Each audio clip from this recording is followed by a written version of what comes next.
ಪ್ರತಿಯೊಬ್ಬರು ಪರಮಾತ್ಮನ ಪಾದವನ್ನು ಹೇಗೆ ನೋಡ್ತಾರೆ? ಎದುರು ಇರ್ತಕ್ಕಂಥ ಪಾದ ನೋಡ್ತಾರೆ.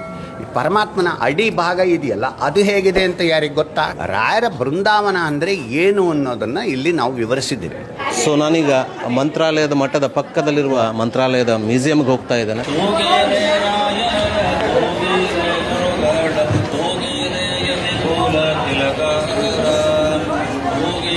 ಸೊ ಇವತ್ತು ನಮ್ಮೊಂದಿಗೆ ಶ್ರೀ ಗುರು ರಾಘವೇಂದ್ರ ಮಠದ ಸಂಸ್ಕೃತ ವಿದ್ಯಾಪೀಠದ ಅಧ್ಯಾಪಕರಾದ ಶ್ರೀ ಹರಿನಾಥ ಗುರುಗಳು ನಮ್ಮ ಜೊತೆಗಿದ್ದಾರೆ. ಇವರೊಂದಿಗೆ ನಾವು ಮಂತ್ರಾಲಯದ ಮ್ಯೂಸಿಯಂ ಬಗ್ಗೆ ಮಾಹಿತಿಯನ್ನು ಪಡೆಯೋಣ. ಸರ್ ನಮಸ್ಕಾರ. ನಮಸ್ಕಾರ. ಈಗ ಇದು ಒಂದು ದೊಡ್ಡ ಮ್ಯೂಸಿಯಮನ್ನು ಶ್ರೀಪಾದಂಗಳವರು ವ್ಯವಸ್ಥೆ ಮಾಡಿದ್ದಾರೆ.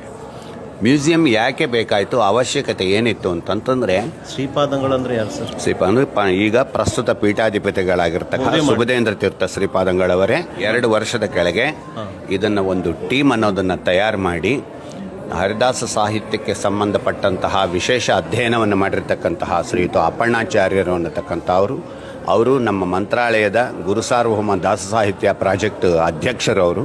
ಶ್ರೀಪಾದಂಗಳವರ ಆದೇಶದಂತೆ ಅವರು ಸುಮಾರು 3 ವರ್ಷಗಳ ಕಾಲ ಶ್ರಮಪಟ್ಟು ಅವರಿಗೆ ಬೇಕಾದಂತಹ ಒಂದು ಟೀಮನ್ನು ತಯಾರು ಮಾಡಿಕೊಂಡು ಈ ಒಂದು ಮ್ಯೂಸಿಯಂಗಾಗಿ ಶ್ರಮಿಸಿದ್ದಾರೆ. ಶ್ರೀಪಾದಂಗಳವರು ಇದನ್ನು ರಾಯರಿಗೆ ಸಮರ್ಪಿಸಿದ್ದಾರೆ.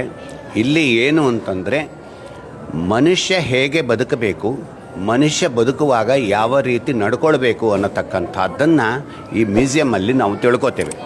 ಉದಾಹರಣೆಗೆ ಏನು ಅಂತಂದರೆ, ಒಂದು ಸುಭಾಷಿತ ಹೇಳ್ತಾರೆ, ಕಾಕೋಪಿ ಜೀವತಿ ಚಿರಾಯ ಬಲಿಂಚ ಬುಂಕ್ತೆ ಅಂತ. ಮನುಷ್ಯ ಕೇವಲ ತಿಂದು ಮಾತ್ರ ಬದುಕಲಿಕ್ಕೋಸ್ಕರವಾಗಿಯೇ ತಿಂದು ಇರೋದಾದ ಪಕ್ಷದಲ್ಲಿ ಕಾಗೆಯೂ ಕೂಡ ಬಲಿ ಪಿಂಡಾದಿಗಳನ್ನ ತಿಂದು ಬದುಕ್ತದೆ. ಆ ರೀತಿ ನೀವು ಬದುಕಿದರೆ ಏನು ಬಂತು? ಒಂದು ಅನುಸಂಧಾನದಿಂದ ಬದುಕಬೇಕು ಅಂತ ದಾಸವರೇಣ್ಯರು ಬಹಳಷ್ಟು ಒಂದು ದಾಸ ಸಾಹಿತ್ಯದಲ್ಲಿ ಹೇಳಿದ್ದಾರೆ. ಆದರೆ ಅವೆಲ್ಲ ಪದಗಳಲ್ಲಿ ಇರೋಣದರಿಂದ ಜನರಿಗೆ ಅರ್ಥ ಆಗಬೇಕು ಅನ್ನೋ ದೃಷ್ಟಿಯಿಂದ ಚಿತ್ರರೂಪದಲ್ಲಿ ಇಲ್ಲಿ ತಂದಿದ್ದಾರೆ. ಏನಿದೆ ಇಲ್ಲಿ ಅಂತಂದರೆ, ಉದಾಹರಣೆಗೆ ನೋಡಿ, ಬೆಳಿಗ್ಗೆ ಎದ್ದು ನಾವು ಬಾತ್ರೂಮ್ಗೆ ಹೋಗಿ ರಾತ್ರಿ ಮಲಗುತ್ತೇವೆ. ಬೆಳಿಗ್ಗೆ ಹಿಂದೆ ಹಿಡಿದು ರಾತ್ರಿವರೆಗೂ ಕೂಡ ಮನುಷ್ಯ ಯಾವ ಯಾವ ಸಂದರ್ಭದಲ್ಲಿ ಯಾವ ಯಾವ ಕಾರ್ಯವನ್ನು ನಿರ್ವಹಿಸುವಾಗ ಅಲ್ಲಿ ಯಾವ ಯಾವ ದೇವರನ್ನು ನಾವು ಸ್ಮರಿಸಬೇಕು ಅನ್ನತಕ್ಕಂಥದ್ದನ್ನು ಇಲ್ಲಿ ಹೇಳಿದ್ದಾರೆ, ಚಿತ್ರರೂಪದಲ್ಲಿ ಹೇಳಿದ್ದಾರೆ. ಉದಾಹರಣೆಗೆ ನಾವು ಅಡುಗೆ ಮಾಡಲಿಕ್ಕೆ ಹೋಗ್ತೀವಿ. ಅಡುಗೆ ಮಾಡಲಿಕ್ಕೆ ಹೋದ ಕೂಡಲೇ ಇಜ್ಜಿಲು, ಸೌದೆ, ಸ್ಟವ್ವು ಏನನ್ನೇ ಹೊತ್ತಿಸ್ಲಿ, ಆದರೆ ಆ ಸ್ಟವ್ವಲ್ಲಾಗಲಿ, ಇಜ್ಜಿಲ್ನಲ್ಲಾಗಲಿ, ಸೌದೆಯಲ್ಲಾಗಲಿ ಪರಶುರಾಮ ಪರಮಾತ್ಮ ಅನ್ನತಕ್ಕಂಥವನ್ನ ಅಲ್ಲಿರ್ತಾರೆ ಅಂತ ಸ್ಮರಿಸಬೇಕು. ಅದಾದ ನಂತರ ತರಕಾರಿಗಳು ಇರ್ತದೆ.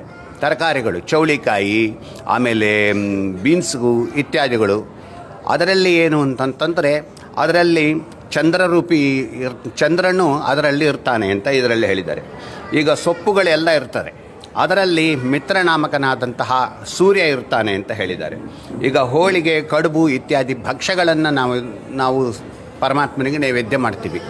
ಆವಾಗ ಅದರಲ್ಲಿ ಯಾರಿರ್ತಾರೆ ಅಂತಾರೆ, ಬ್ರಹ್ಮದೇವರೇ ಅದರಲ್ಲಿದ್ದು ಸಿದ್ಧಪಡಿಸಿ ಪರಮಾತ್ಮನ ನೈವೇದ್ಯಕ್ಕೆ ಅವರು ಸಹಕಾರವನ್ನು ಕೊಡ್ತಾರೆ ಅಂತಕೊಂಡ್ಬಿಟ್ಟು ಇದರಲ್ಲಿ ತಿಳಿಸಿದ್ದಾರೆ. ಹೀಗೆ ಪರಮಾನ್ನ ಇದೆ. ಪರಮಾನ್ನವನ್ನು ನಾವು ಭಗವಂತನಿಗೆ ಸಮರ್ಪಣೆ ಮಾಡ್ತೀವಿ. ಆ ಪರಮಾನ್ನವನ್ನು ಭಾರತೀ ದೇವಿ ಸಿದ್ಧಪಡಿಸ್ತಾಳೆ ಪರಮಾತ್ಮನ ನೈವೇದ್ಯಕ್ಕೆ ಅಂತ ಇದೆ. ಈ ವಿಷಯ ಎಷ್ಟೋ ಜನರಿಗೆ ಗೊತ್ತಿರೋದಿಲ್ಲ. ಹಪ್ಪಳ ಸಂಡಿಗೆ ಇಷ್ಟಪಟ್ಟು ತಿಂತೀವಿ. ಹಪ್ಪಳ ಸಂಡಿಗೆಯಲ್ಲಿ ಶ್ರೀನಿವಾಸ ದೇವರು ಇದ್ದಾರೆ. ತಿನ್ನುವಾಗ ತಿನ್ನಿ, ಬೇಡ ಎಷ್ಟು ಚೆನ್ನಾಗಿದೆ ಅಂತ ಅನ್ನೋದ್ರ ಬದಲು ಶ್ರೀನಿವಾಸ ಅಂತ ಅಂದ್ಕೊಂಡು ತಿನ್ನಿ. ಆಗ ಆ ಪರಮಾತ್ಮ ನಿಮ್ಮ ಹೃದಯದಲ್ಲಿ ಸನ್ನಿಹಿತನಾಗ್ತಾನೆ, ನಿಮ್ಮ ಅಂತರಂಗ ಅನ್ನತಕ್ಕಂಥದ್ದು ಶುದ್ಧವಾಗಿರ್ತದೆ ಅನ್ನೋ ಅನುಸಂಧಾನ ಬೇಕು ಅನ್ನೋ ದೃಷ್ಟಿಯಿಂದ ಈ ಮ್ಯೂಸಿಯಮ್ಮಲ್ಲಿ ಎಲ್ಲ ವಿಧವಾದ ಬಾತ್ರೂಮಿಗೆ ಹೋಗ್ತೀವಿ ನಾವು.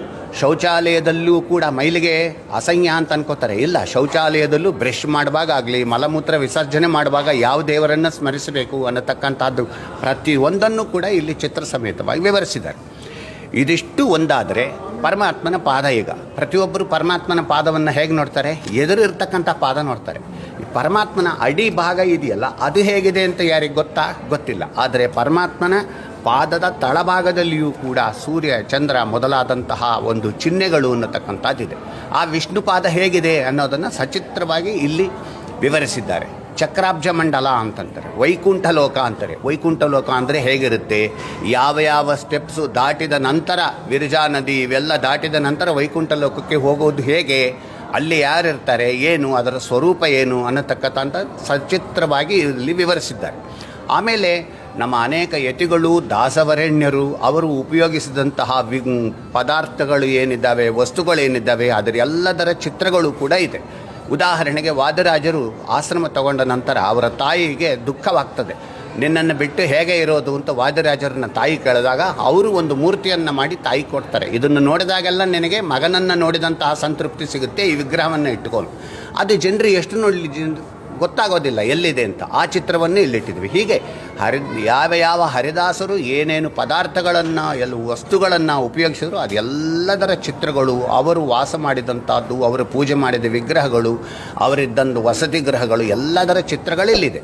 ಇದಿಷ್ಟು ಒಂದಾದರೆ ಇನ್ನೊಂದು ತೂಕ ಏನು ಅಂತಂತಂದರೆ ರಾಯರ ಬೃಂದಾವನ ಅಂದರೆ ಏನು ಅನ್ನೋದನ್ನು ಇಲ್ಲಿ ನಾವು ವಿವರಿಸಿದ್ದೀವಿ. ಇದಕ್ಕೆ ಹಿನ್ನೆಲೆ ಏನು, ಯಾಕೆ ವಿವರಿಸಬೇಕಾಯ್ತು ಅಂತಂದರೆ, ಒಂದು ಸರ್ತಿ ಒಂದು ಭಕ್ತರ ಒಂದು ತಂಡ ಬಂದಿತ್ತು. ಅವರು ಬೃಂದಾವನ ನೋಡಿದ ನಂತರವೂ ಕೂಡ ರಾಘವೇಂದ್ರ ಸ್ವಾಮಿಗಳ ಸನ್ನಿಧಾನ ಎಲ್ಲಿದೆ ಅಂತ ಕೇಳ್ತಾ ಇದ್ದಾರೆ. ನೀವು ನೋಡಿ ಬಂದ್ರಲ್ಲ ಅಂತಂದರೆ ಅವರಿಗೆ ಏನು ಅಂತಂದರೆ ಬೃಂದಾವನ ಅನ್ನೋ ಕಾನ್ಸೆಪ್ಟೇ ಗೊತ್ತಿಲ್ಲ. ಅವರಿಗೆ ರಾಘವೇಂದ್ರ ಸ್ವಾಮಿಗಳು ಅಭಯಹಸ್ತದಿಂದ ಕ್ಯಾಲೆಂಡರಲ್ಲಿ ಕೂತಿರೋ ಒಂದು ವಿಗ್ರಹ ಇದೆ ಅಂತ ಅವರು ಭ್ರಮಿಸಿದ್ರು.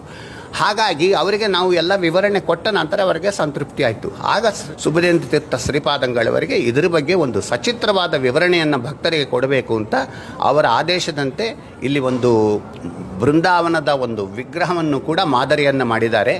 ಯಾವ ರೀತಿಯಾಗಿ ಮನುಷ್ಯರು 1,000 ಮನೆ ಇರ್ತಕ್ಕಂಥ ಅಪಾರ್ಟ್ಮೆಂಟ್ನಲ್ಲಿದ್ದಾಗ 18ನೇ ನಂಬರಲ್ಲಿ ಇಂಥವ್ರು, 26ನೇ ನಂಬರಲ್ಲಿ ಇಂಥವ್ರು ಅಂತ ನಾವು ಹೇಳ್ತೀವೋ, ಹಾಗೆ ಬೃಂದಾವನ ಏನಿದೆಯಲ್ಲ ಇದು ಹರಿನಿವಾಸ, ಹರಿಮಂದಿರ ಅಂತಾರೆ ಬೃಂದಾವನವನ್ನು. ಅಂದರೆ ಬೃಂದಾವನಕ್ಕೆ 4 ಭಾಗ ಇದೆ. 4 ಭಾಗದಲ್ಲಿ ಮೇಲಿನಿಂದ ಕೆಳಗೆ ತನಕ ಯಾವ ಭಾಗದಲ್ಲಿ ಯಾವ ದೇವರು ಇದ್ದಾರೆ ಅನ್ನತಕ್ಕಂಥದ್ದನ್ನು ಸಚಿತ್ರವಾಗಿ ಇಲ್ಲಿ ವಿವರಿಸಿದ್ದಾರೆ.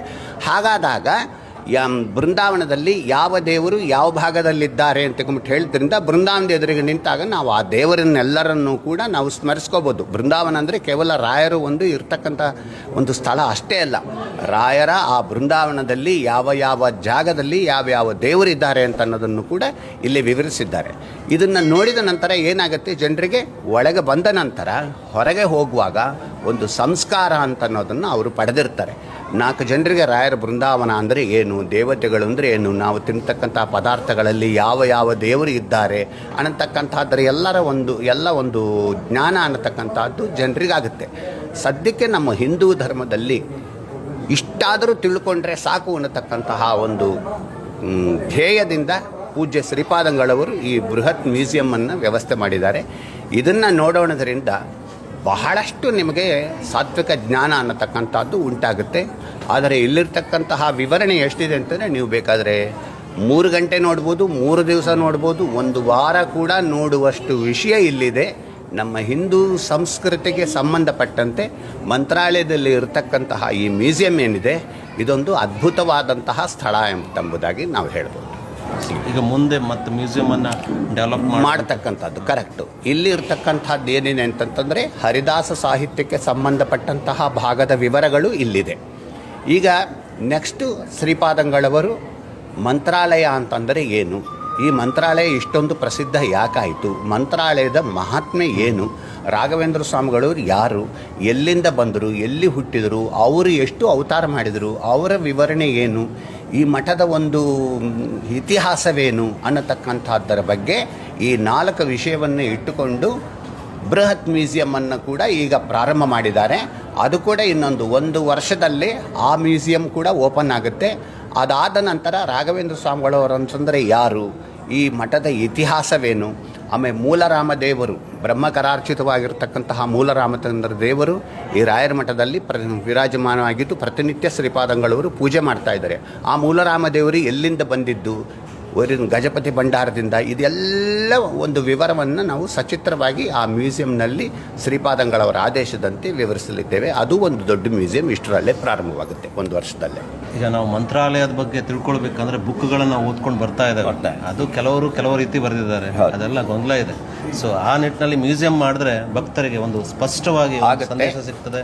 ಎಲ್ಲ ಅದು ಮಂತ್ರಾಲಯದ ಇತಿಹಾಸನೂ ಸಿಕ್ಕದಂಗೆ ಆಗ್ತದೆ. ಹೌದು, ಅದೊಂದು ಪುಣ್ಯದ ಕೆಲಸ.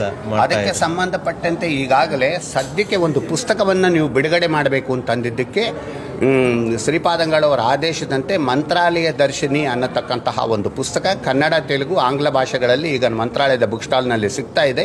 ಅದರಲ್ಲಿರ್ತಕ್ಕಂತಹ ವಿವರ ಏನಿದೆ ಅದು ಮಠದ ಅಧಿಕೃತ ಮಾಹಿತಿ ಅಂತ ನಾನು ಹೇಳ್ತೀನಿ. ಅದರಲ್ಲಿ ಎಲ್ಲ ವಿಧವಾದಂತಹ ವಿವರಗಳು ಈಗ ಕೊಟ್ಟಿದ್ದೀವಿ. ಆ ಪುಸ್ತಕದಲ್ಲಿರ್ತಕ್ಕಂತಹ ವಿವರವೇ ಇನ್ನು ಮುಂದೆ ವಿವರವಾಗಿ ಮ್ಯೂಸಿಯಂನಲ್ಲಿ ದೃಶ್ಯ ರೂಪದಲ್ಲಿ ಬರಲಿದೆ. ಸೊ ಇಲ್ಲಿವರೆಗೂ ಮಂತ್ರಾಲಯದ ಮ್ಯೂಸಿಯಂ ಬಗ್ಗೆ ಸವಿಸ್ತಾರವಾಗಿ ಮತ್ತು ಮುಂದೆ ಅದನ್ನು ವಿಸ್ತಾರ ಯಾವ ರೀತಿ ಡೆವಲಪ್ ಮಾಡ್ತಾರೆ ಅದರ ಬಗ್ಗೆಯೂ ಸಂಪೂರ್ಣವಾಗಿ ಮಾಹಿತಿಯನ್ನು ನಿಮಗೆ ನೀಡಿದ್ದಾರೆ. ತಮಗೆ ನನ್ನ ಚಾನಲ್ ವತಿಯಿಂದ ನಮಸ್ಕಾರಗಳನ್ನು, ಧನ್ಯವಾದಗಳನ್ನು ಅರ್ಪಿಸ್ತಾ ಇದ್ದೇನೆ ಸರ್.